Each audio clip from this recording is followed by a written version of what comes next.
Welcome to the SBR NHL Ice Guys for Tuesday, February 27th, post-NHL trade deadline. All that nonsense is over. Wasting your time watching all those dopes on TSN and Sportsnet talk about nothing for 8 hours straight. It's over. You'll never have to do it again for the next year, so be thankful. I'm Ian Cameron for Sportsbook Review, joined by Andrew McGinnis, Dana Lane, and Alex B. Smith. As we get past the trade deadline, we shake off the hangover of whatever happened yesterday. Really wasn't all that much. All this hubbub about Erik Karlsson getting moved and all this talk about some of these big name, Max Pacioretty even as the captain of the Habs was talked about as being moved. That didn't happen. Mike Green stays put in Detroit. Of course, he's also injured right now. That might have scared some teams away from him. Really the biggest move yesterday was Ryan McDonagh going to the Tampa Bay Lightning, although he won't be able to play for at least another week as he recovers from injury as well. So really other than that, though, Paul Stastny going to the Winnipeg Jets was an interesting move. A lot of in the division moves as well, which is very interesting to see. You don't see that. Division foes trading with one another. Saw Toronto and Montreal do it last week. We saw Jersey and the Rangers do it. Saw Chicago and Nashville do it yesterday with Ryan Hartman going to the Predators. And of course, we saw Winnipeg and St. Louis do it with Paul Stastny. So you got all these teams inside their own divisions making trades with one another. Not something you see every day, but interesting trade deadline. Could have more fireworks could have happened, didn't. But nevertheless, now it's about, for us, the Ice Guys, and for any NHL bettor, it's about piecing the puzzle together. Which trades are going to fit, which ones are not, and on a daily basis, how it's going to work for some of these teams in particular matchups. So that's the focus moving on as the push for the playoffs now really begins. Teams now have the teams they're going to have for the stretch drive. Should make for some exciting hockey and some intense hockey. Look no further, by the way, than the Vegas-LA game last night. That was playoff hockey to the nth degree. Intensity, back and forth, really well played defensively. Great goaltending. I mean, Fleury and Quick were both exceptional in that game. Outstanding. That was a phenomenal goaltending display in that hockey game. It was a lot of fun to watch that late last night. LA with an overtime win. And like I said on Twitter, if it's anything like last night's game, the rematch tonight at T-Mobile, it's going to be some pretty good hockey for the folks in Las Vegas tonight between the Kings and the Golden Knights. But before we get to that, we've got to get to the top of the card. We're going to start with New Jersey, Pittsburgh on this Tuesday slate. No line here, no total here. I will keep this very brief. There's no way I'm betting Pittsburgh under the total right now. There's no way I'm betting against Pittsburgh right now, even though they lost 6-5 to Florida the other night. I understand that. It was a loss that snapped a 6-game winning streak for the team. But this team's offensive rhythm right now is unprecedented. They're scoring goals left and right. They got a little bit of a weak performance in net from Tristan Jarry, who was replaced by Matt Murray in that game against Florida. Matt Murray left the ice, by the way, yesterday in practice, too, so be aware of that. We'll see where Pittsburgh goes with their goaltending for this hockey game tonight, but it's not an anti-Pittsburgh bet that I'm looking to make here, especially at home. They've been killing it at PPG Paints Arena. Tremendous home win streak for the Pittsburgh Penguins. New Jersey's up and down still, just not quite sure what you're going to get. They snuck by a poor Islanders team on Patrick Elias night in their last game on Saturday. That's nothing to write home about. But it's going to be a tougher order here against the Pittsburgh Penguins. So for me, we'll see where the line comes out, but lean Pittsburgh. It's probably going to be priced a bit too high, though. Over the total might be of more interest for me. We'll see. A, who's going to be in net for the Penguins, and B, where's this total going to come? It'll probably be 6. Absolutely should be 6. It's Pittsburgh involved, but it's just a question of 6, 6.5. Where does it come out? Either way, I'll be looking over the total in this game. Devils and Penguins tonight. What have we got next? We got Ottawa, Nashville, 3-4 on the rotation. Washington laying a hefty number in this game, about minus 200. Big price here, total 6, slightly shaded to the under, about minus 120. Washington, I can't think of a more pitiful performance last night from the Washington Capitals in quite some time. I mean, it was awful. This is really, it was really disgraceful. I mean, this team in their own zone was running around, had no clue. Braden Holtby, didn't really get a lot of help. I think the goals that went in on him, not much he could have done on the majority of them. He had a bunch of peons really playing in front of him last night. I'm going to use that word because really they were that bad, the Washington Capitals last night in that 5-1 victory, 5-1 loss, I should say, to the Columbus Blue Jackets. Really pitiful stuff. You would think Washington with this team and just the overall inconsistency they've had of late, even on a back-to-back situation, you would think they're pretty disgusted with that last night. They should be. because I saw that. It was a horrendous game for them, just coughing the puck up left and right. Not really much passion or energy when they were down 4-1 and they pulled the goalie even. You didn't really even see much of a surge from Washington to try to get back into that game. Just dispirited, poor, pathetic effort, really, from the Washington Capitals. So if they're worth anything, you would think you see something here out of them tonight against the Ottawa Senators in this hockey game. We'll see if that is the case. A team that you should be able to mow down because we talked about it. I think all of us had fun Saturday enjoying an easy winner against the Ottawa Senators with the Philadelphia Flyers in that hockey game. That was a consensus sweep for us here on the show. Another loss for the Senators team, and really, a lot more losses, I think, for the Ottawa Senators moving forward. We know they've traded a lot of their pieces. Okay, Carlson's sticking around. Maybe he plays a little looser. Maybe he plays with a little more, there's not the weight of the world on his shoulders. I'm not going to be traded. I'm at least going to be around for the rest of the season. But still, it's a situation to me that is that enough? Is that going to be enough to put wins on the board for the Ottawa Senators moving forward? I'm not convinced. So for me, I could only play Washington, but obviously the price dictates that it's way out of my range. Maybe you put Washington as a parlay piece tonight with some other team or some other teams. Maybe you go puck line. Find other ways. Maybe you go Washington over team total type of deal, but not a crazy idea. You would I don't really love what I'm seeing out of Washington. That's my one caution here. But you would think after last night, which was a horrendous display from this hockey team, they got to show you some kind of big time bounce back against a team that they're capable of dominating. So we'll see how this one goes tonight. Ottawa, Washington, but Washington as a parlayer and on the puck line would be my leans in terms of ways to go here. Andrew McGinnis, he's involved with Ottawa, Washington, one of his games. Andrew, good morning to you. Does Washington have a bounce back in them tonight? Hey, good morning, Ian. Good morning, guys. Well, you know what? For this game, I'm looking at the over, and I think that, Washington can be so inconsistent sometimes, but one thing that they are good at most of the time is bouncing back. And even if they're not going to get the win, I believe we're going to see some goals out of them. And if you look at this Ottawa team, I understand they're the most talented team themselves, but they've made a pretty good point to get scored on in their past 10 or so games. So for me, the 6 does not really bother me whatsoever. I look at over the 6. Looking at the last 3 head-to-head between Ottawa and Washington, Ottawa actually averaging 3 goals in those last 3 games between Washington and Washington averaging 3.33 goals. So, look, the power play has been clicking for Washington against Ottawa. The history really speaks to the over in this game. And look, one thing I really have to say, guys, is that I think that when it comes down to games like this, you really got to think about what the Senators really have going for them right now. And I think for me right now, it's honestly one of those prideful things. It's one of those things where I have a feling that their defense isn't going to get any better. Their goaltending, it's good, but it's not great. It's not great enough to keep their team in a game by themselves, and I think that's what's really hurting them. But right now, the stats just really speak to the over in this one. For Ottawa, the over is 5-0 in Senators' last 5 versus Metropolitan, 6-1 in their last 7 versus the Eastern Conference.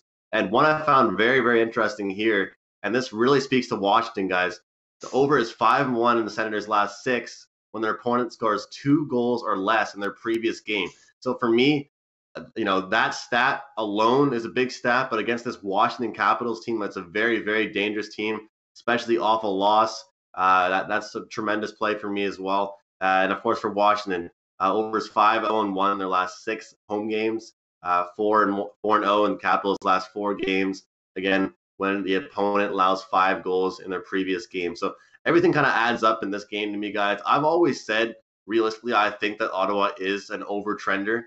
People may not think so because they don't have the talent there, but I think when their talent isn't there, you can also see them easily getting scored on as well and kind of getting walked all over. So for me, I do expect a big bounce back night from this Washington Capitals team. I'm looking at the over 6, possibly a small team total on Washington. But again, I'm not saying I'm heavily just relying on Washington to get this over, guys. I think that Ottawa can do a little bit of damage, and hopefully we can get this over. They probably can. Ottawa's actually been okay offensively. It's been the other end of the ice. They've been a train wreck. And you look at the Philadelphia game. They scored some goals on the Flyers. They gave up more. They gave up a bunch, and they gave up too many quality chances, and that was their issue. So, yeah, over 6 is not something I'd talk you out of. That's for sure. So Washington should be able to come out of the gate strong. They should, and usually that's a benefit to overs. A team that comes out with some purpose, with some energy, with some a real motivation in mind, and you should see that from the Washington Capitals tonight after last night, which was again that's a absolutely horrific display by them. That game was on one of my TVs for much of the night. I don't know why it was for as long because it was just a complete domination. We got to give Columbus some credit. I like that some people in the chat are saying we don't give Columbus enough credit. It's true. That was a good performance. It's been a good week for Columbus. They're starting to get the ship righted again, which is good. Bobrovsky's played a lot better the last week or so. They're trying to make a push for the playoffs. They're just barely, in a wild card spot right now.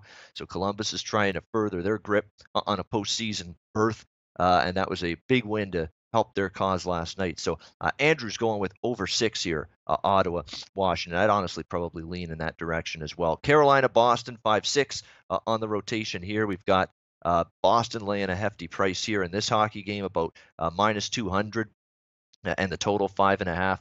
This Carolina team is just maddening because, and we saw it again in their last game, which was against, I think it was Detroit on Saturday. Play the team even, if not outplay the team, and Carolina did that night against Detroit. And I was on Carolina, so I'm venting some frustration here a little bit. You play good. You really get chances. You can't bury them. That's been the problem a lot for Carolina. That's number one. And number two, you're just not getting a consistent save at the other end of the ice from Cam Ward you're not getting any save from Scott Darling right now. And you didn't again the other night against the Detroit Red Wings. And that's the other concern. The goaltending's just been so poor on this hockey team. It's cost them games they deserve to win. And it's that same thing, that same cycle over and over again with Carolina. I mean, Dana Lane does power ratings every week for SBR, I believe, on Fridays on the website. And I know he's had Carolina nosing around his top 10 at times this year in terms of teams, or even inside his top 10 once or twice. But the thing Complete that keeps mistake.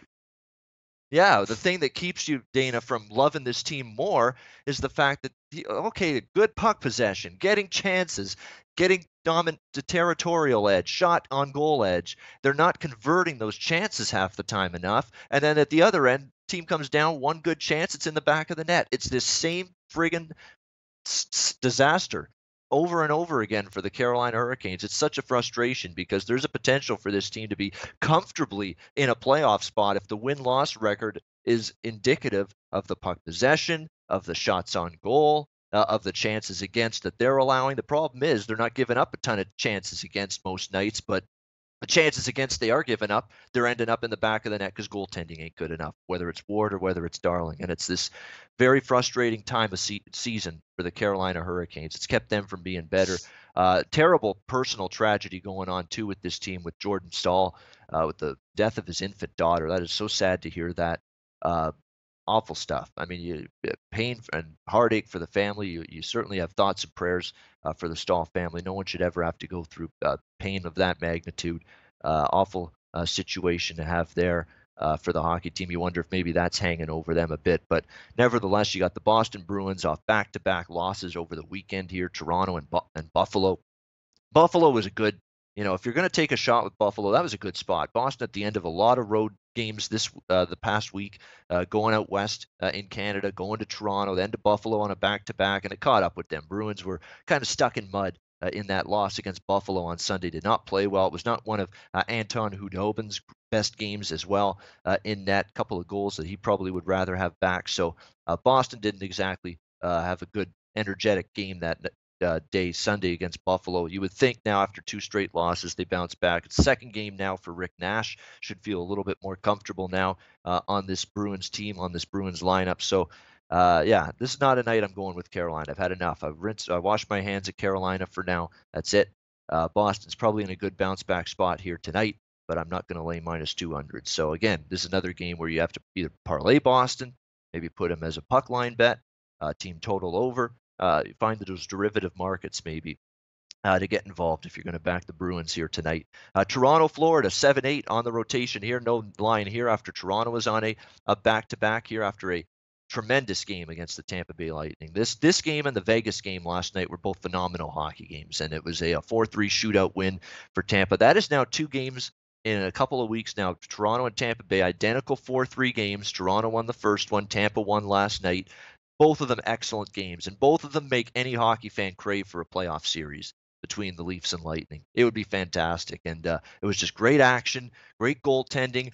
Many of the goals that got by Anderson and Vasilevsky last night, they had no shot whatsoever, none, zero, to make the save on them. Deflection goals, just great passing. You just couldn't get over to the post quick enough on a couple of occasions. It was just those kind of goals were going in. It was great goaltending, though, again, from both of those guys last night, Anderson and Vasilevsky. Now, Mike Babcock's been very deliberate, been very consistent about giving his number one netminder, Frederik Andersen, a rest on a back-to-back spot anytime he can do it, anytime he gets the chance to do it. I would think he does that again tonight. You might see Curtis McElhinney tonight. That was an intense game with a team you're trying to chase in the Atlantic Division last night. You could see a rested Anderson tonight, maybe go with Curtis, because Curtis has been winning. Curtis has actually done a very, very good job this year with this Leafs team and backup spot duty situations. And, the Leafs have confidence in him. You listen to the Leafs, we got confidence. And Curtis McElhinney's recent record would indicate that. They should have confidence. He's played pretty well. So you might see him tonight for Toronto. You will see Luongo for Florida. I'm pretty confident of that. He's actually been pretty good since he's come back. Pittsburgh game notwithstanding, but Pittsburgh's lighting up the scoreboard against any team and any goaltender right now. So I don't know how much you can hang that on Roberto Luongo. Nevertheless, you're seeing this Toronto team now, much like Tampa. You're starting to see them trend over the total night after night after night right now. Even without Austin Matthews, you're seeing goal scoring and guys stepping up and scoring. Bozak is scoring. James Van Riemsdyk scores a big goal. We know Nylander and Marner have been big time the last couple of nights in Austin Matthews' absence. So Toronto's still finding offense, even without their number one overall pick from a couple of years ago. So the Leafs are not – this is one of those teams where you look at losing an Austin Matthews. Is it big? Yes. But it's big everywhere on the ice. It's big offensively. It's big defensively. Austin Matthews is a responsible defensive forward, very good in his own zone, always just looking to block shots, getting good position defensively in his own end when he doesn't have the puck. So his absence means something there as well for this Toronto team. It's not just his offensive abilities. And Toronto, though, offensively to me is fine for a little bit without Matthews. Eventually, there's going to be a time where things clog up a bit. They're going to miss that big goal at the right moment from Matthews. But for now, they're finding ways still to score. So I'm looking at an over in this game, Toronto, Florida. We'll see where this number comes out. Again, they can't set it in stone until we see a number distinct but for this game. But looking over right now between the Leafs and Panthers tonight in that game. Second night of back-to-backs, remember, for Toronto. Nashville, Winnipeg. This is a great hockey game here. Nashville, Winnipeg, 9-6, big-time battle. First place in the Central. Both of these teams hot on the trails of that first-place spot. Winnipeg minus 125, home favorites here.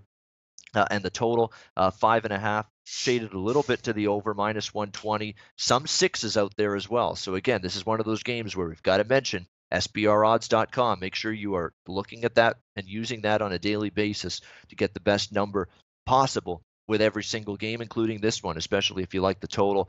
Winnipeg, could you have had a better and more impressive weekend than you guys did? You go into St. Louis, do a tap dance on them, shut them out, and then you end up beating up the Dallas Stars on the very next night in Big D. Very impressed by the Winnipeg Jets. Continue to be impressed. They get Paul Stastny, which tells you they're not screwing around. Okay, Joe Morrow's not going to move the needle. He's just a depth defenseman, but at least it's a little more depth on the blue line. Winnipeg gets in that trade as well with Montreal. So it's a situation where Winnipeg is showing that they're serious about being not only a playoff team this year, but a team that can maybe do some damage in the playoffs and be a contender in the Western Conference. I think they are. When you've got the offensive weapons you have, when you have the power play that you have, when you're playing better defensive hockey like they are and getting goaltending that's been for the most part very reliable from Connor Hellebuck, why can't you be a contender?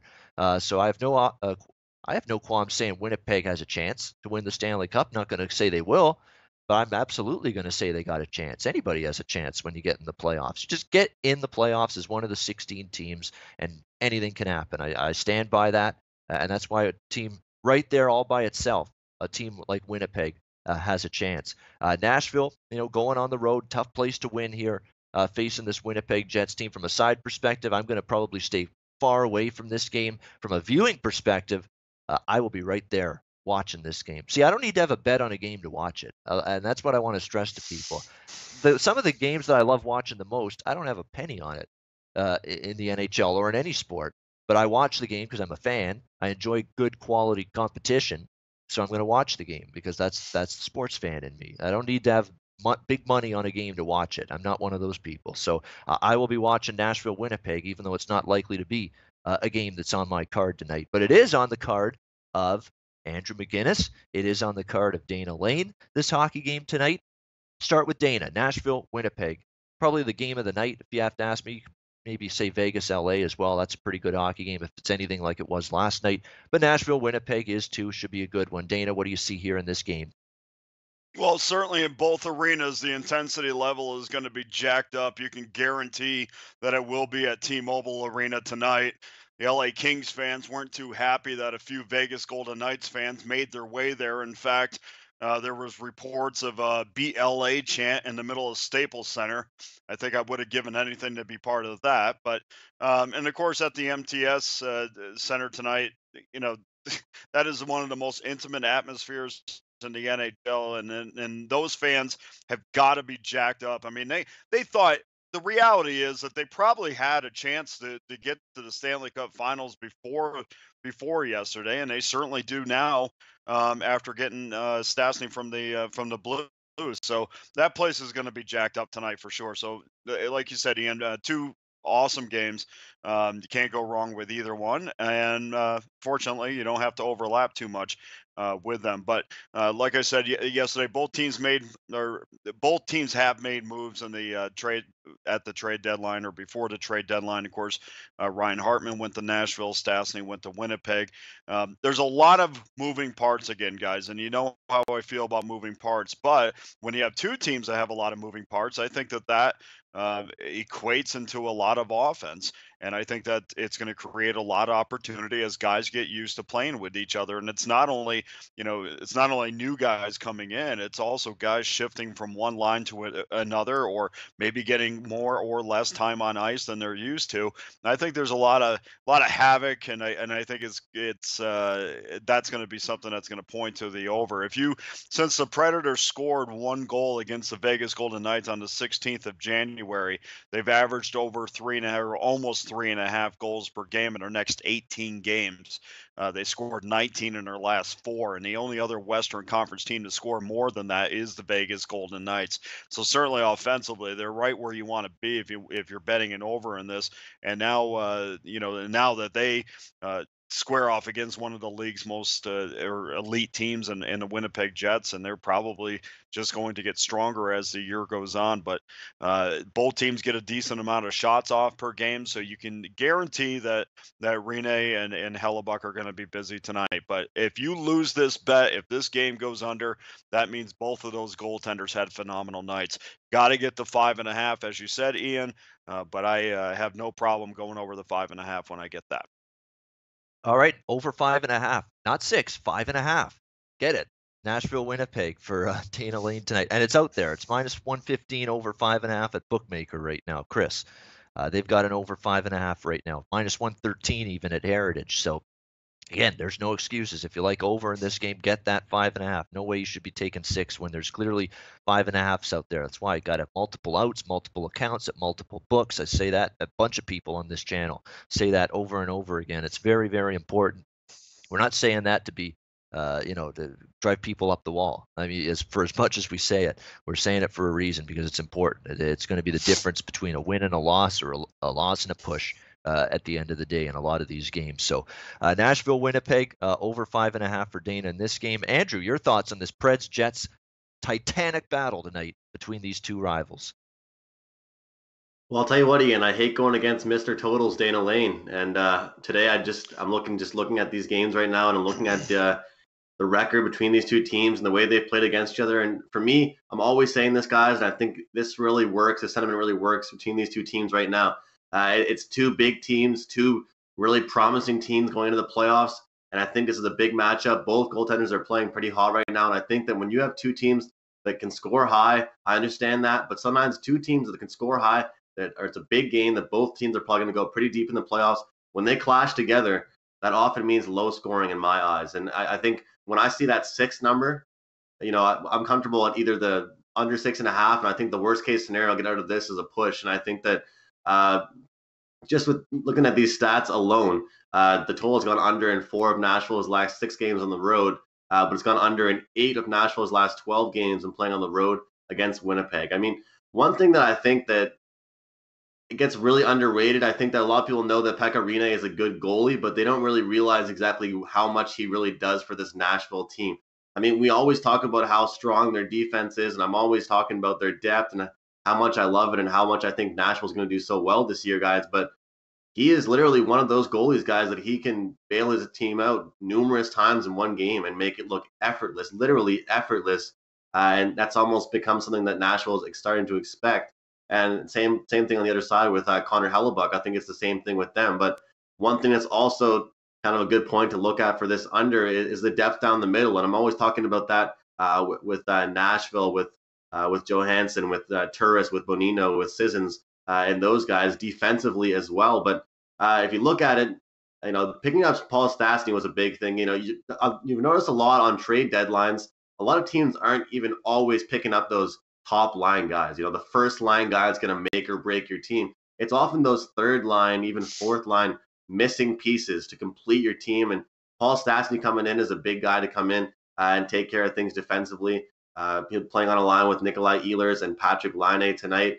Of course, Brian Little, the center on the second line. And of course, the main man, Mark Scheifele. So I think that collectively together, guys, with the history between these two teams, what they have, in their head-to-head, I just think that when you see these two great teams going head-to-head together, it just screams under the total to me. I mean, both teams could go out and light the scoreboard, but I just think that with the way these goaltenders are, how strong they are, I think this is an important game.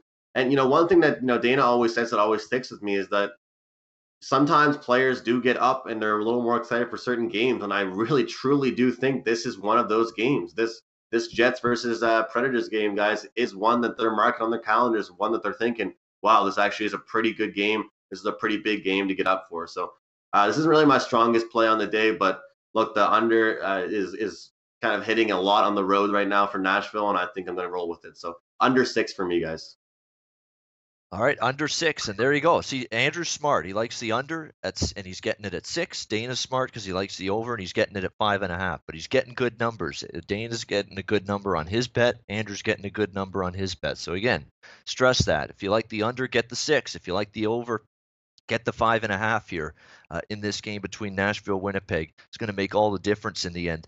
St. Louis, Minnesota, 11-12 on the rotation. Minnesota minus 150. Total is 5 in this game. That's right, 5. Shaded to the over, minus 140. Again, every time now I see a 5, I'm like, what? Huh? That's the kind of reaction I'm doing when I see I got to just stop and what I'm doing and just be in awe and shock that I see a 5 right now. Some of these games, you just don't see it very often anymore. But we're seeing that now in this game between the Blues and the Wild. Part of me wants to take St. Louis here, but an odd day for them yesterday. I mean, they trade away Paul Stastny. A couple people saying, well, what are we doing? Braden Shen specifically talking about it, saying, are we a team that's still in this playoff chase with this kind of trade? You just don't know. And they've fallen out. They're right out of a postseason spot right now, St. Louis, with this little swoon they've gone on in recent games. So question is, can St. Louis right the ship? Their offense has suddenly disappeared again, which is really a surprise to me because, at least you're expected to see this team score a little bit. With Schwartz has been back for a while. We thought that would make a difference, and it really did for a while. But right now, they're just having a tough time finding goal scoring at a consistent basis, and you can point to that being a large part of the reason why we're seeing this total right now at 5 in this hockey game. When it's all said and done, we've got St. Louis on just a terrible slide. 6 straight losses, scored 2 goals or less in 5 of those 6 games. Now they have faced a pretty wicked schedule. That's the one thing I will give St. Louis a little bit of a benefit of the doubt. They've played a very tough slate of teams during this 6-game slide. Pittsburgh, 2 games against Nashville. I mean, those are the Cup finalists last year right there, and 3 of those 6 losses. Dallas, San Jose, Winnipeg, not a really terrible loss in that mix for St. Louis. But the fact remains, you're struggling right now. You're not winning games. You've lost 6 in a row. This should be a bounce back spot after a tough, really bad, tough loss the other night, or it was a Sunday afternoon NBC game against Nashville, 4-0, got outshot 39-27. You should, after a team gets shut out, you should want to bounce back. But the problem is they were supposed to show that after the Winnipeg loss, and they didn't. They got shut out in that game, and you're supposed to bounce back after that, or at least show a little bit better for yourself the next time out, and they didn't against Nashville. It's a little bit of a concern. Now some little, backbiting going on and chatter going on about this Stastny trade. Like, what are we doing that for? Aren't we supposed to be a team that's in a fight for the playoffs right now? So there's a lot of issues right now with St. Louis. I like the price on St. Louis. They could wake up at any moment. Wouldn't surprise me, because I still think this team can reach down and still battle and get in the playoffs. But right now it's been tough sledding for them. And we'll give Minnesota credit. They've won 4 straight, and they're finding ways to win on the road too.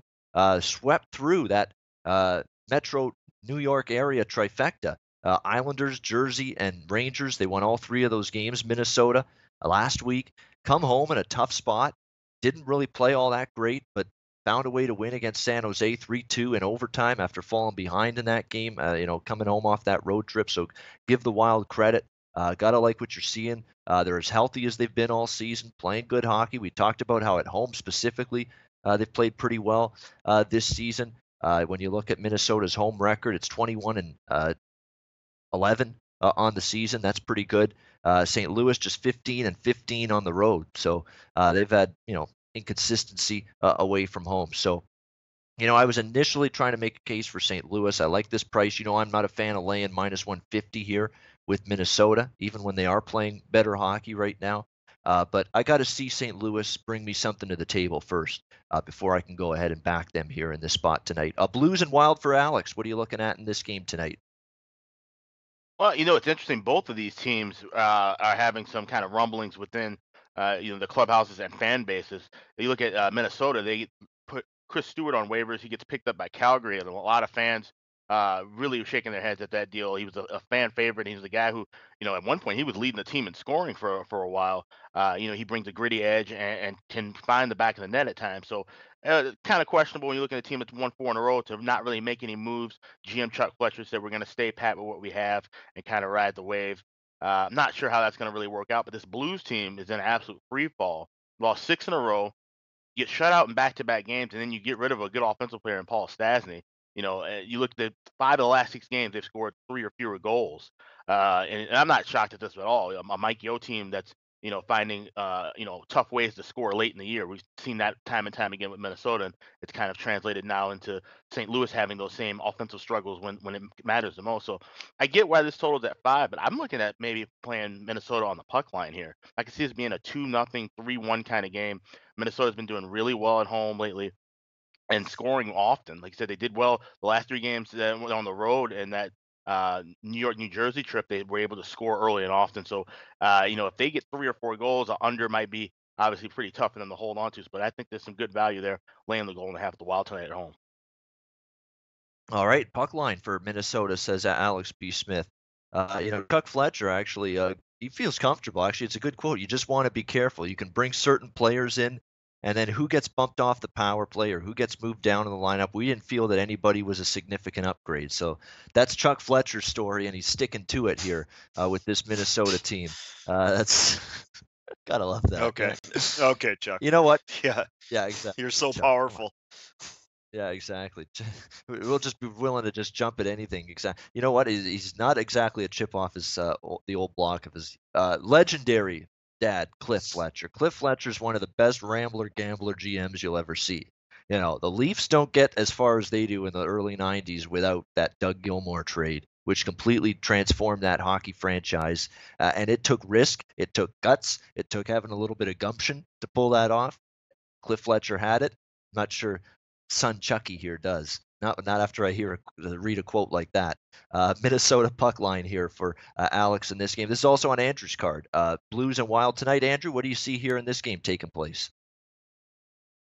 You know what, Ian? I understand you're saying this is a good spot as far as value for the Blues, and I completely understand that because of how much Minnesota is really laying. But the fact is, I really think, guys, that this Blues team just has to wake up. It's plain and simple, have to wake up and get their shit together. I mean, this is not a team that's showing any promise for any kind of future in the next couple of weeks, next couple of months, and a long time, really. The way that they're so inconsistent right now. I mean, the thing about this Blues team, and I'm always trying to tell people about this, and we'll get into it, and I'm looking forward to working with you guys in the playoffs. Hockey is way different in the playoffs. Playoff hockey is a little bit different. You know, the teams are more aggressive. They're more they're kind of more stagnant. They're a little more conservative sometimes.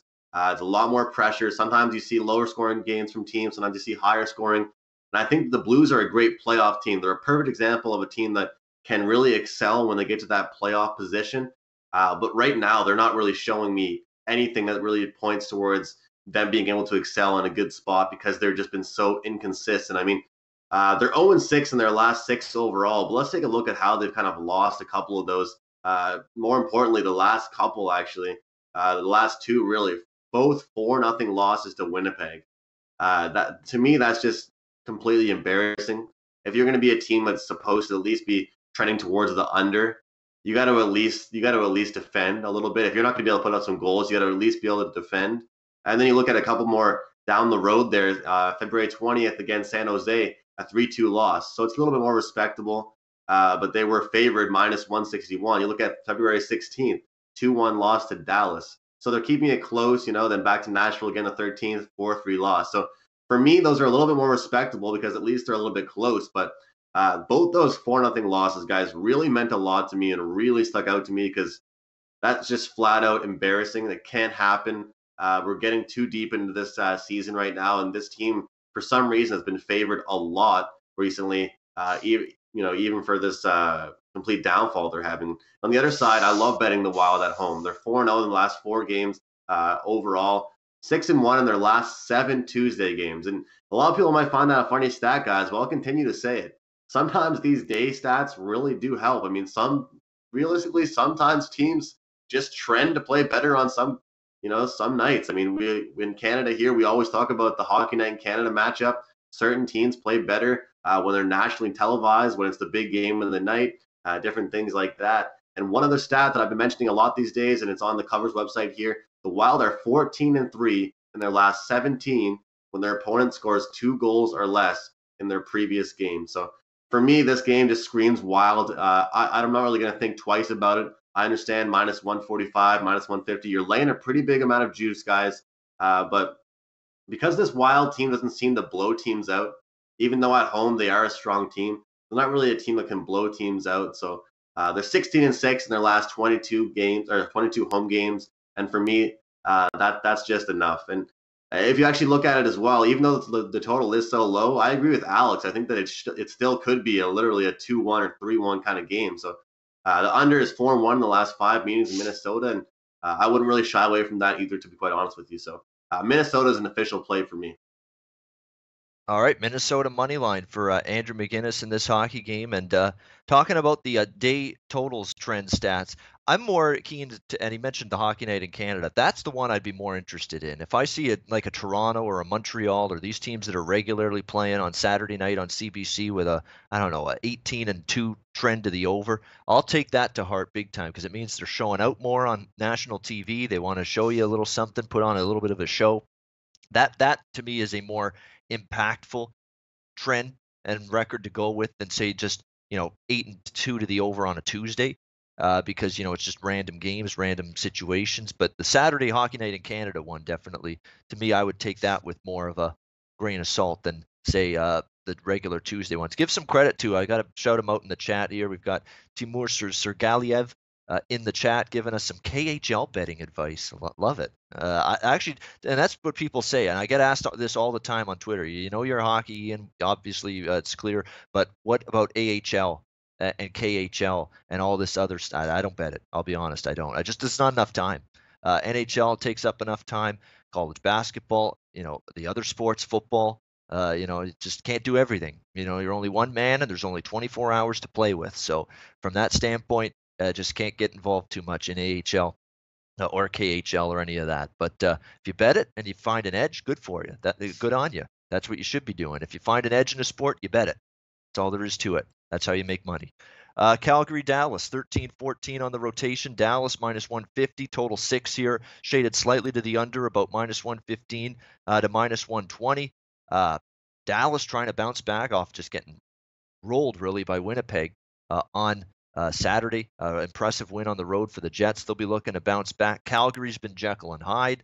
Don't know what you're going to get from them on a nightly basis. But at this price, I'm kind of tempted by this Calgary side a little bit, to be honest with you, at plus 130. I mean, they are better on the road. Can they show signs of putting it together, at least against Colorado on Saturday? I know Colorado's erratic. They're not great on the road, but Calgary finally had a nice, convincing home win against Colorado on Saturday. Good performance from them there. Can they take it on the road? That remains to be seen, but this is a lot of price for a Dallas team that's, for the last week and a half, 2 weeks, been more bad than good, and more inconsistent than consistent. So, and Calgary, like I say, this is where I like Calgary. I don't like them at home. I don't like them especially laying a price at home, but you get them a plus 130 take back on the road where they've played better all season long against a Dallas team that you're not sure what you're going to see from them. It's been a little bit of a grind for them. Goaltending wise, even Bishop, when he's been in, it's not been smooth sailing for him. And Kari turned back into letting them in Saturday night against Winnipeg. What else is new there? Can't rely on that guy for any sort of long-term success in between the pipes. So for me, I'll take a stab here. Calgary at the plus 130 price. See if they can keep going and keep their solid play on the road going tonight in Big D. Alex B. Smith, Calgary, Dallas. What do you got here? Yeah, I'm looking the same way with the Flames here. Like I said, at a plus price, they've won 9 of their last 13 road games.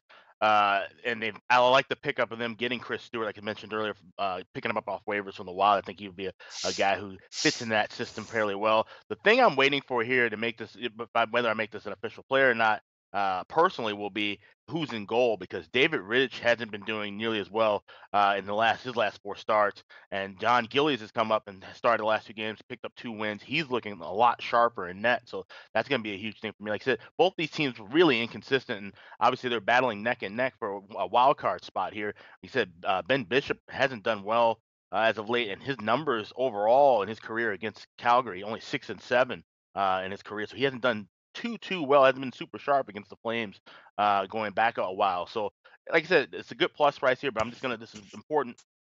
Definitely want to wait for goalie confirmation to see that it's more crucial now than even at the maybe in the early parts of the year. But want to see which goalie is going to be in net for the Flames tonight here before making a move on it. Yeah, that's a good point about the goaltending. You're right. I would prefer Gillies over Rittich. Gillies has come in, given them a spark, given them some solid, stabilized goaltending. Rittich has had a good game or two. The Boston game stands out. He played great at home in that Boston game, even though the Bruins won in overtime. Rittich was great in that game, but you're right. It's been a little more erratic, his play in between the pipes for Calgary than, say, Gillies has in his few starts. So it's a good point. We'll see where the goaltending goes, but still, I'd be looking toward Calgary here at the plus price. This is also a game for Dana Lane, Calgary, Dallas here tonight on the card. What are you looking at in Big D? Austin Geist in the chat saying he's not very confident here about the Stars, and he follows them a lot. So something to keep in mind. Dana, what are you looking at? Flame Stars tonight. Well, hey, look, I love you guys going for the plus price, but I mean, Dallas is clearly the better team here, and then on top of that, I mean, we see numerous $1.45s. I don't have any problem laying that. I mean, we did see, like you guys mentioned, that Chris Stewart went to Calgary. We see everybody in the Pacific Division kind of loading up on their big guns. Phaneuf to LA and Reeves to Vegas and Stewart to Calgary now, but. I guess in this matchup, at least, I mean, early on, I mean, Calgary they've failed to beat Dallas twice. They've failed in a revenge spot, and I know it's been a while for both of these teams, but I think since that time, Dallas has gotten stronger. Michael Furlan's going to be out for Calgary, so that means that they're going to have to go with Andrew Mangiapane, who's an AHL guy down in Stockton, who had terrific numbers in Stockton, but that has not equated to the NHL at this point. So they are going to have their depth tested as well. And, I'm going to go on the fact that Rittich is going to start, and he's the probable goaltender on most websites. So he's going to start. And of course, Mike Smith is still battling his injury. So, when you put up Rittich against against Ben Bishop. I mean, there's no comparison for me. So I'm not going to have a problem laying Dallas minus $1.45 against Calgary. I think they win All and win right. easy. Win and win easy. It could be. I mean, but to me, Dallas should be fired up for this game after the Winnipeg game because goals are going in left and right. Ken Hitchcock didn't look happy on the bench. This, in theory, is a bounce back spot for Dallas, but we'll see. Has Calgary caught something? I guess Arizona on the road, Colorado at home's nothing to write home about. Can you do it now on the road against Dallas? But again, with a team that's very, very up and down right now. Although, to be honest, the peripheral numbers look good. They've actually done a pretty good job keeping the chances against down, the shots against down, but the pucks are going in still. That's been the issue in the last few games for the Dallas Stars. We'll see if maybe a break in the or potential goaltending edge will help them here. If it's Bishop versus Rittich, yeah, that's that on paper is an edge for Dallas. There's no question, but we'll see where that goes with the goaltending. I'm still going to go ahead though and take a shot with Calgary plus 130 in this game. Again, decent price on that. LA Vegas, this is a great game coming up. 15-16 on the rotation. If it's anything like last night's game, boy, it's a really good one. No question about that. No line here yet. We got both teams, of course, on the back-to-back after they played each other last night. I'm not going to be involved tonight. Keep an eye on this Vegas spot in terms of their lineup for this game tonight. Lindbergh got banged up a little bit last night. James Neal was dealing with an illness last night. He did return to that game, but still, you're not 100% sure that you want to move forward and bet this game thinking they're going to be in. You want to make sure they're in for sure. We'll see where their status is for this game tonight. On the back-to-back at T-Mobile Arena. Tough loss for Vegas. You don't usually see that very often, a situation where they're up 2-0 in the third period and they don't bring that game home into the winner's circle. In that third period, LA put on a big-time push, tied it with 10 seconds left, Kopitar, and then they ended up winning it in OT, Dustin Brown on the power play. So give Kings credit, desperate for a win. A controversial loss against Edmonton at home. That's not a loss you should have. Should be beating Edmonton at home, especially. Kings weren't happy about that, and they played a good hockey game last night against a very good Vegas team. But now you got, short turnaround, second night of back-to-back revenge here for the Golden Knights after letting that game slip away last night. So in theory, from a spot perspective, I'd have to lean Vegas, but I know I'm not going to get much of a bargain here. They're starting to get priced like an elite team on that home ice now, which wasn't the case in October and November. So probably not going to have the value I need to step in and bet this game. But right now would be looking probably towards the Dallas Stars, or not the Dallas Stars, the Vegas Golden Knights in this particular hockey game. But again, the price is probably going to be just a bit too rich for my blood. We wrap it up last game with Edmonton, San Jose, 17-18. San Jose minus 145, total 5.5. Edmonton Oilers, one thing I will say is this team, even though they're way out of it, they know it, everybody knows it, playing hard, over the last few games. I'll give them that. They are. I mean, they haven't, waved the white flag. The effort hasn't really waned. They're still sloppy in their own zone. They're still turning the puck over. They're still under siege a lot of times in their own end. That's a little bit of a concern for me. You look at it, the last game against Anaheim. Anaheim was swarming Edmonton's net that entire third period. Finally got the game tied. Finally got it to overtime and a shootout where Edmonton is able to prevail. But again, shootout's a coin flip, could go either way. 6-5. You look at the last 4 games for Edmonton, allowed 45, 30, 33, and 46 shots on goal. So seems like Todd McClellan has basically said, hey, we're not going anywhere. Roll the puck out there. Let's go up and down. Let's give up a lot of chances. Let's try to get a lot of chances. Let's score some goals. Let's have some fun. Or try to have some fun, as much fun as we can, despite a moribund, dismal season that it's been. So for me, Edmonton's looking like an over team right now.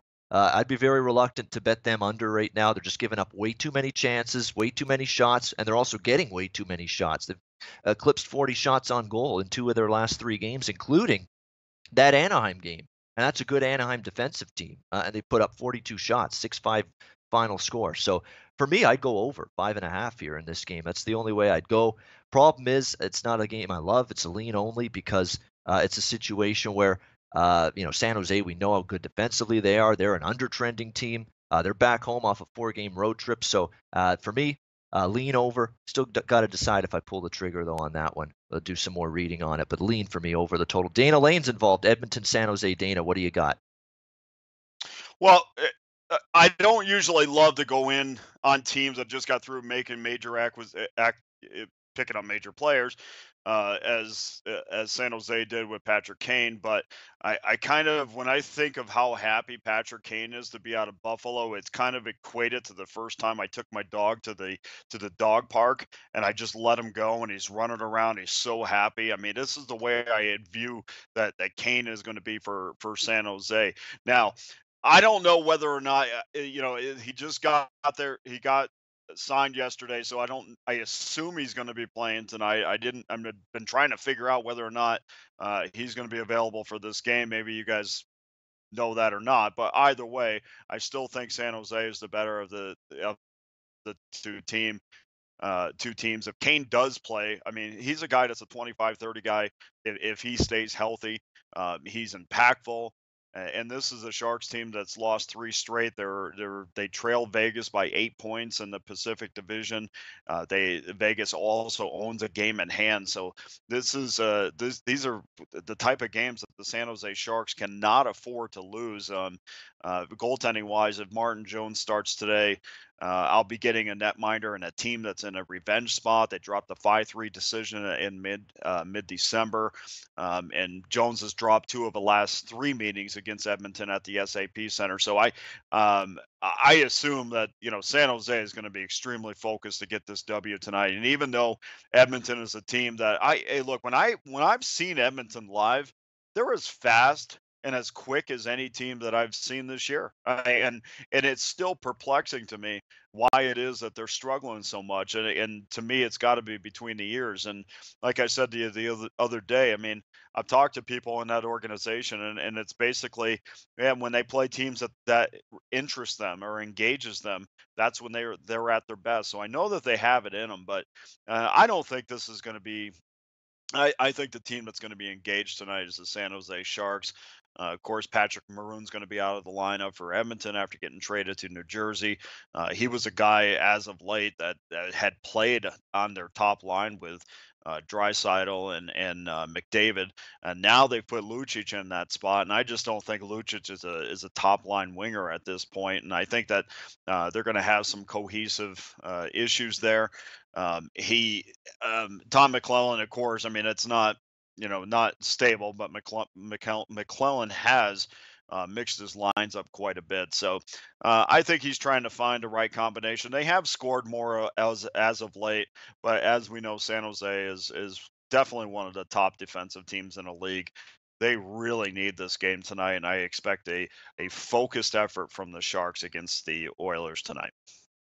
All right, San Jose minus 145 for Dana. Yeah, between the ears, and there's no defenseman outside of Sekera and maybe Larson that I trust on this team. That's a big part of it. Alex B. Smith, we're getting the hook. So very quickly, Edmonton, San Jose for you.